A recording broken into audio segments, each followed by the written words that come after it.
I like uncovering things. I like discovering hidden treasures. I like the delights within. And one of those is a bar. It's hidden behind a coffee shop here in Legazpi Village, and it's a world-class cocktail bar, and it's got the cocktail with the best name ever. Still Hurting. I'm going to enjoy today here at the Curator. So I have always loved the craft cocktails and the art of taking your drinks seriously. Heck, I've been known to stare, sigh, and get lost in my mind while clutching a delicious glass of Bordeaux. So, Jeko, you might want to tell us how this whole thing started. We actually met up with our partners, David, Tiffany, and Bernice, on finding out, okay, what would we want to present to the world in terms of technique and spirits and, let's say, beans. There's a myriad of stories for cocktails, for spirits, for what people really are doing. And there's value we feel in distilling whatever those stories are and presenting it, like how an art curator would pick out the best pieces between artists. And I think that's what's great with these places is you can, now that there are quite a few popping up, these craft cocktail bars, you have one in every sort of neighborhood. Right. So then they actually know you. And I don't know if that's a good thing. If you walk into a bar and they know you, it's like, it's a good and a bad thing. You know, that's right? a big thing that we hammer because, well, a big chunk of what we want to do is two things. One aspect is for people to go out, which is people go out to try the best something. But there's also a sense that a lot of people forget is that you want to go out to come home, to go to a place where it's comfortable, where you know that the staff will take care of you regardless. I remember we had dinner with my family somewhere next door, and then I came with my brother. I was so proud. I'm like, hey, there's this really cool place that just opened. And then we came in with my brother and his girlfriend, my husband. And so we get to the door, and actually the place was like, oh, great, there's no one. There are like 2 tables. And then I don't remember who was at the door, but I got turned away. Oh, I was like, no, you have no reservation. I'm like, well, we can leave. We just want one drink.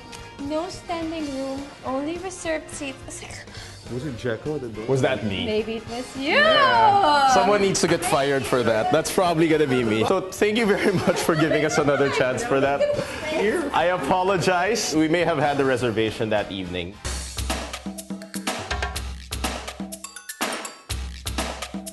So we're starting with something very similar to a martini.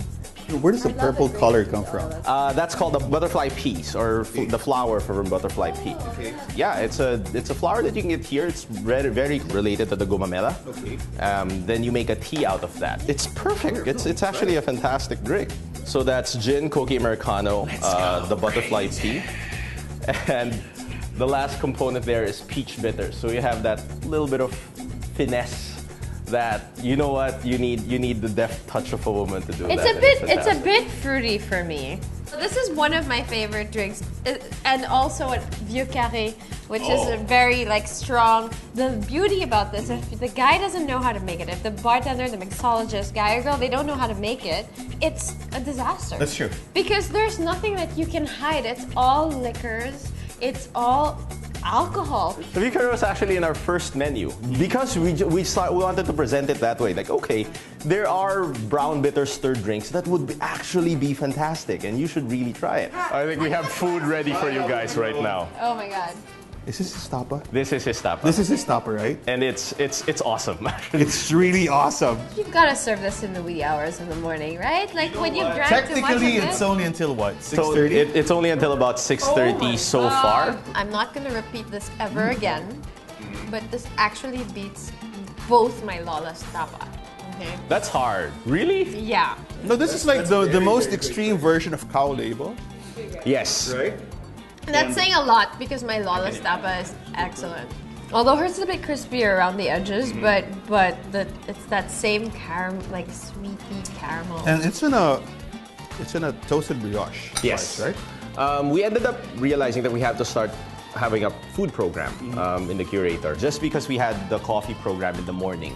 And the same perspective with cocktails with me and Tiff have, the same that David has, in terms of how to execute the best technique, present it in the best way, finding the beans that would be worthwhile of people finding out. But the big chunk of that is also with food. Let's try this one. This is some This is the honey and grilled cheese. honey grilled cheese. This is comfort food by one of our partners.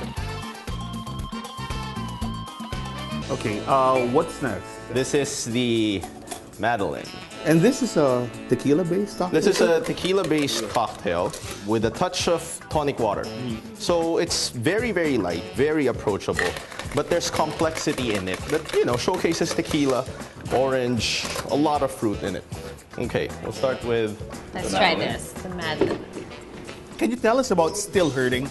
Okay. Still Hurting. This is the best cocktail name ever. Still Hurting is something with tequila. Still Hurting. Still Hurting. So that's cold brew, vermouth, Campari, mezcal, and reposado tequila. And Madeline? Madeline is lemon juice, grapefruit, a little bit of sugar, cucumber, orange, and blanco tequila. Oh, I really like this. This is really nice. I can really taste the tequila. I know it'll make me hurt. Actually, that's why this is good. You actually can't taste the tequila so much. It's so well blended. Here, But sometimes you want to taste. taste the tequila. So this is... So, because if you're still hurting, I am you want to always taste hurting. the medicine to cure your ailing heart, right? Oh, wow. Nice, right? Right, this is good. It's smoky. It's smoky because of the mezcal that you get. It's roasted over a wood fire, and then you get that nice texture. Wonderful. of it. All right. Guys, thank you for dropping by.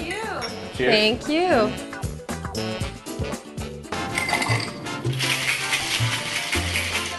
As the evening went on, so did the cocktails, and a slight state of inebriation slowly took hold. Perhaps I may have divulged a thing or two too much of my glory days, but I suppose, just like that moment when you decided to have that one drink too many, we must live our life with no regrets. Until the next morning. Whew. Wow. Well, what can I say? I think I'm still hungover from all those great cocktails. That was the most intoxicating time ever for Stephanie and myself. And just for this episode of Let's Eat, I'm gonna close, not with Let's Eat, but hey, let's drink!